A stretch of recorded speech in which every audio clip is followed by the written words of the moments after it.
Is God too harsh in his judgment? Is he righteous in doing so?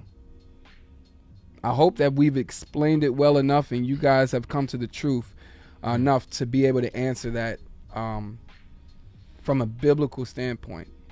Because I don't think that God is too harsh in his judgment.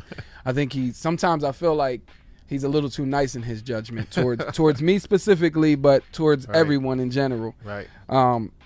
There's many times where I'm like, I don't deserve this. Yeah. And sometimes it's not that I'm getting mad at God. I guess I'm getting mad at my own wickedness that doesn't deserve his grace. Because there's times when I'm like, I don't deserve this. Right. You ever do something bad to somebody and then they respond lovingly? Yeah. You're like, what?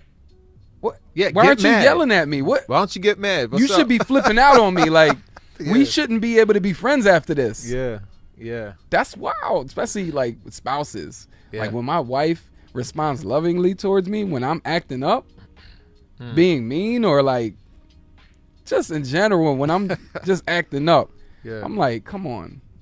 Why you keep on showing me the love of Christ? Question though, what do you do when she's silent? Does she ever play that silent thing? Like that's what Lynette does. Like yeah, she does. That's sometimes. worse. Yeah, like, I hate that. I'd rather you talk back to me than to be silent. Tell me I'm wrong. Don't just let me sit here like all convicted. Like, yo, because she got that look like, you know, she's just, you know, and I'm just like, we need to talk, and she's like, okay. You need to talk with God first.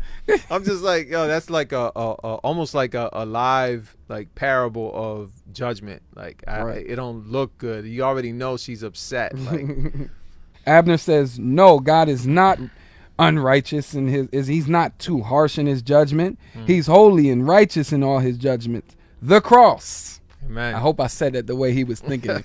The cross, yo, the cross. Right. Absolutely, man. It reminds me of R.C. Sproul's ran on it. What's wrong with you people, man? It's because we don't know who God is anymore, man.